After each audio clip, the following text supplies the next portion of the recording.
कोल्हापूर पालिकेची धडक कारवाई, माळकर तिकटी ते बिंदू चौक परिसरात अतिक्रमण विरोधी मोहीम, 2 प्रसिद्ध लॉजिंग सील. कोल्हापूर महानगरपालिकेनं शहरातील अनधिकृत बांधकामे, फेरीवाले आणि अतिक्रमणाविरोधात आज धडक कारवाई केली आहे. महापालिकेच्या विभागीय कार्यालय क्रमांक 2 आणि अतिक्रमण निर्मूलन पथकानं आज माळकर तिकटी, मटन मार्केट, गंजी गल्ली ते थेट बिंदू चौक परिसरात जोरदार मोहीम राबवली. या मोहिमेमुळे परिसरात व्यापाऱ्यांची एकच धांदल उडाली. या धडक कारवाईतील सर्वात मोठी बातमी म्हणजे बिंदू चौक परिसरातील प्राईम रेसिडेन्सी आणि हिंद लॉजिंग या 2 प्रसिद्ध लॉजिंगचे परवाने तपासले असता ते विनापरवाना सुरू असल्याचं समोर आलं. प्रशासनाने कोणतीही हयगय न करता ही दोन्ही लॉजिंग तातडीनं सील केली आहेत. या कारवाई दरम्यान रस्त्यावरील शेकडो अनधिकृत साहित्याचा पालापाचोळा करण्यात आला.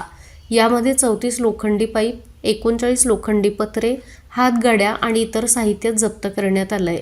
विशेष म्हणजे हे सर्व साहित्य महापालिकेनं कायमस्वरूपी जप्त केलं असून ते आता संबंधितांना कोणत्याही परिस्थितीत परत मिळणार नाही. ही धडक कारवाई महापालिका आयुक्त डॉक्टर राजेंद्र भारुड यांच्या थेट आदेशानुसार करण्यात आली. उपआयुक्त किरणकुमार धनवाडे, सहाय्यक आयुक्त स्वाती दुधाणे यांच्यासह मोठा प्रशासकीय फौजफाटा आणि कायदा सुव्यवस्थेसाठी लक्ष्मीपुरी पोलीस ठाण्याचे 30 पोलीस कर्मचारी यावेळी घटनास्थळी तैनात होते. महापालिकेनं आता शेवटचा इशारा असा दिलाय की रस्त्यावरील अतिक्रमण स्वतःहून हटवा, अन्यथा यापुढील कारवाई अधिक तीव्र असेल. माझा महाराष्ट्र न्यूज, कोल्हापूर. प्रत्येक पनीर सारखं नसतं. शुद्धतेची खात्री करूनच योग्य पनीर निवडा. गोखोड मलाई पनीर हे शुद्ध दुधापासून तयार केलेले आहे. त्यामुळे त्यात नैसर्गिक दुधातील फॅट, प्रथिने आणि कॅल्शियम भरपूर प्रमाणात मिळते. काही पनीर वनस्पतीजन्य तेल, स्टार्च किंवा इतर घटकांपासून तयार केलेले असू शकते.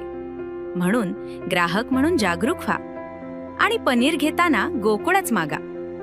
शुद्धतेचा विश्वास, चवीचा आनंद. आजच घरी आणा गोखोड मलाई पनीर.